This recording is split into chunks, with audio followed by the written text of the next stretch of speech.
పక్షాన్ని నిలబడి పోరాడే ఒకే ఒక పార్టీ జనసేన అని చెప్పారు ప్రొద్దుటూరు జనసేన అభ్యర్థి సోమశేఖర్ రెడ్డి. కడప జిల్లా ప్రొద్దుటూరులోని సంజీవ్ నగర్లో ఆయన ఎన్నికల ప్రచారం నిర్వహించారు. రాబోయే ఎన్నికల్లో జనసేనకు ప్రజలు పూర్తి మద్దతు ఇచ్చి పేదల కోసం పోరాడే పార్టీని గెలిపించాలని ఆయన కోరారు. జనసేన ప్రభుత్వం వచ్చాక ప్రజలకు కావాల్సిన మౌలిక సదుపాయాలని పూర్తి స్థాయిలో అందజేస్తామని హామీ ఇచ్చారు.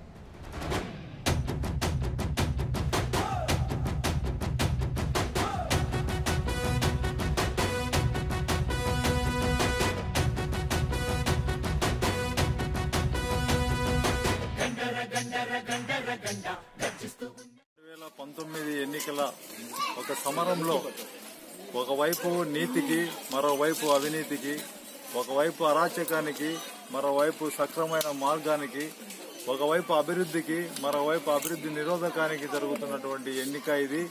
ఈ ఎన్నికలో సరికొత్త రాజకీయ వ్యవస్థను సృష్టించడానికి ఈ రాష్ట్రంలో పవన్ కళ్యాణ్ గారి నాయకత్వంలో ఈరోజు పూర్తి స్థాయిలో ఉమ్మడి ఒక వ్యవస్థను ఏర్పాటు చేయడానికి వామపక్షాలతోనూ మరియు బీఎస్పీతోనూ కలిసినటువంటి ఈ కూటమి అఖండ మెజారిటీతో సాధించడానికి జనం సిద్ధంగా ఉన్నారు. వారందరూ ఈరోజు ఎంతో ఉత్సుకతో ఎప్పుడెప్పుడా వస్తాదా, ఏప్రిల్ 11వ తారీఖు పోలింగ్ తేదీ ఎప్పుడు వస్తాదా మా ఓట్లు జనసేన పార్టీకి వేయాలన్నటువంటి ఆతృత ఈ ప్రజల్లో ఉన్నది. అది అతి త్వరలో రాబోతుంది.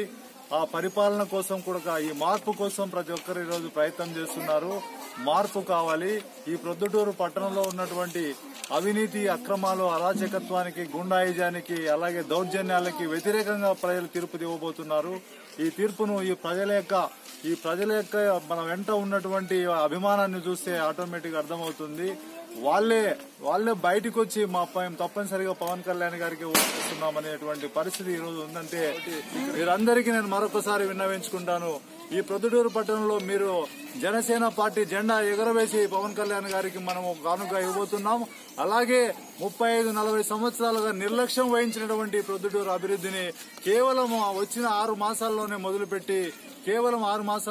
మొదలుపెట్టి 12 మాసాలు తిరగతలికే అభివృద్ధి అంటే ఏంటి, ఒక ప్రణాళిక ఏముంది, అసలు జనసేన పార్టీ ఎందుకు వచ్చింది, ఇక్కడ ఉన్నటువంటి యువతకు కానీ, అలాగే ఉపాధ్యాయులకు కానీ, అలాగే ఇక్కడ ఉన్నటువంటి నిరుద్యోగులకు, అలాగే ఇక్కడ ఉన్నటువంటి కాలనీ వాసుల సౌకర్యాల కోసం, అలాగే ఇక్కడ ఉన్నటువంటి చేనేతల సౌకర్యాల కోసం ప్రతి ఒక్కటి ఇక్కడికి మేము పరిష్కరించడానికి సిద్ధంగా ఉన్నాం.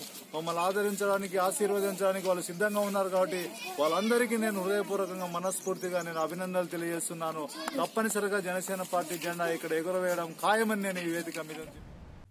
For more updates, please subscribe 99 TV Telugu.